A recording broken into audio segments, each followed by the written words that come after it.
वो एफआईआर दर्ज करने से रोकते हैं। एडजस्ट करा के घुसा के जब आप लेके जाइएगा उसे, फिर तू आ गया रे, तुमको जख्मी न माना से बड़े बाबू एसओ फलान बाबू बोल रहे हैं। तो जी सारा खुलासा करते हैं। हर एक थानेदार क्या करता है, जो केस करने आया। नमस्कार, मैं पंकज जाट। अभी हम बात करेंगे उस टॉपिक पे जिसपे लोग परेशान हैं। ग्रामीण लोग तो और परेशान हैं, जो कम पढ़े लिखे हैं वो भी परेशान हैं, जिनके पास पैसा कम होता है वो भी परेशान है। परेशान उस थानेदार से हो जाते हैं जो थानेदार केस लेने पे मना कर देता है। जी हाँ, हम एक थानेदार का, एक नहीं पूरे बिहार का या हर एक भारत के हर एक प्रदेश का हम थानेदार का बात कर रहे हैं, उस एसएचओ का बात कर रहे हैं जो हर एक गरीब तबके के लोग, जो अनपढ़ लोगों को वो एफआईआर दर्ज करने से रोकते हैं और उसके बदले कुछ रकम लेते हैं। तो ये पूरा कहानी हम आपको समझाते हैं कि होता क्या है। असल में होता यह है कि जब आप किसी से झगड़ते हैं और उस दरमियान कुछ घटना घटता है और आप थाना जाते हैं, एफआईआर दर्ज कराने के लिए जाते हैं, थाना को सूचना देने के लिए जाते हैं और थाना को लिखित सूचना देना होता है। जब आप लिखित सूचना देने जाते हैं तब थानेदार का एक्शन रिएक्शन होता क्या है, जो हम आपको बताते हैं। वो होता ये है, ऐसे होता है कि ये तुम जो एप्लीकेशन लिखे हो इसमें देखो ये सब गलत है, इसको ठीक करा के लाओ। वो ऐसे बोलते हैं व्याकरण। अरे उस एप्लीकेशन में व्याकरण क्या चीज होता है? आप जिस एप्लीकेशन में वो लिखा है अपना दर्द कंप्लेन करने आया है, उसमें व्याकरण की क्या जरूरत है? तो क्या है कि तुम जाओ इसको फिर से लिख के लाओ, इसमें एप्लीकेशन में व्याकरण गलत है। और जब वो बेचारा फिर से जाता है और एप्लीकेशन को दोबारा लिखवा करके लाता है, झगड़ा का जब एफआईआर करने जाते हैं तब एसओचओ जो बड़े बाबू होते हैं वो सीधा मना करते हैं। पहला बार दूसरा बार मना करेंगे, जब आप जाइएगा तीसरा बार ले करके और वो दलालों से लिखवा करके जब लेके जाइएगा, शुद्धिकरण करके कठिन वर्ड उसमें एडजस्ट करा के घुसा के जब आप लेके जाइएगा, उसमें एप्लीकेशन पूरा बजाते तैयार करके और जब दीजिएगा टेबल पे रखिएगा, तो बड़े बाबू का डायलॉग क्या रहेगा जो हम बताते हैं। कहेंगे फिर तू आ गया रे, तुमको जख्मी न माना किए थे, अब फिर आ गया है। जाओ, अभी कोई नहीं है एफआईआर दर्ज करने के लिए, तुम्हारा एप्लीकेशन लेने वाला अभी कोई नहीं है। बताइए तो थाना में थानेदार के अलावा और भी तो कोई रहता है, मुंशी भी तो होता है।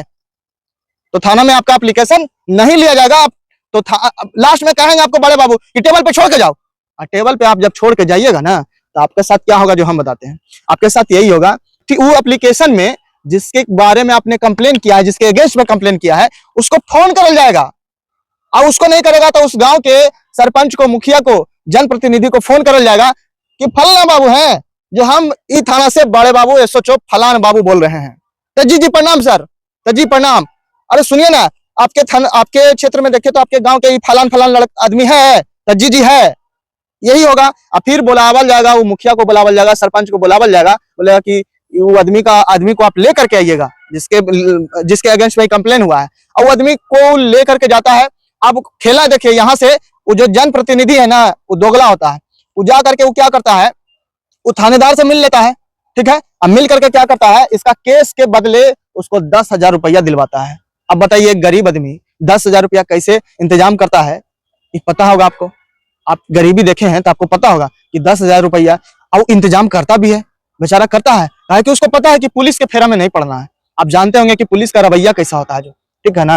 आप सही भी रहिएगा ना तो आपको झूठा केस में फंसा देगा, तो इसीलिए सब डरता है। और इंतजाम, बेचारा कुछ नहीं किया है, दोनों पक्ष कुछ नहीं करता है, लेकिन पुलिस के फेरा में जब पड़ जाता है ना, तो दोनों को पैसा पुलिस को देना पड़ता है। और यही काम होता है, हर एक थाना में होता है। आप जान लीजिए, ये घिनौना काम है, ठीक है ना। जैसे लोग अनाउंस करते हैं कि बिना टिकट के ट्रेन में चढ़ना ये कानूनन अपराध है, तो उसी तरह आप थानेदार हैं, आप पैसा ले लिए जी, ये कानूनन अपराध नहीं है, ये कानूनन अपराध है ना। अब क्या होता है कि वो बेचारा 10,000 रुपया ले जा करके और वो थानेदार बोलता ही, जिसके अगेंस्ट में केस होता है ना, उसको बोलता है कि सुनो ना, तुम भी क्या करो ना कि उसके अगेंस्ट में एगो केस कर दो, ठीक है, जिसको काउंटर केस बोलते हैं, तो तुम काउंटर केस कर दो। हर एक थानेदार जो होता है ना, वो क्या करता है हम आपको बताते हैं, वो डायरी में जगह छोड़ के रखता है। आप जान लीजिए इस बात को, आज हम सारा खुलासा करते हैं। हर एक थानेदार क्या करता है, जो केस करने आया और वो अगर कंप्लेन भी करवा दिया है तो वो डायरी में जगह छोड़ देता है, ऊपर से थोड़ा सा छोड़ देगा, और जिसके अगेंस्ट में कंप्लेन हुआ है उसको बुला करके काउंटर केस करवाता है। पूरा लड़ाई का जड़ जानते हैं, वो गोतिया खाली नहीं होता है और बगल के पड़ोसी नहीं होता है। ये थानेदार भी इसका जिम्मेवार है, पुलिस प्रशासन भी जिम्मेवार है। वो मेन तो जड़ वही है जी, सारा केस जो होता है, सारा लड़ाई का झगड़ा वही है, ठीक है। वो तो चाहता तो सुलभ करवा देता, लेकिन नहीं करता ऐसा।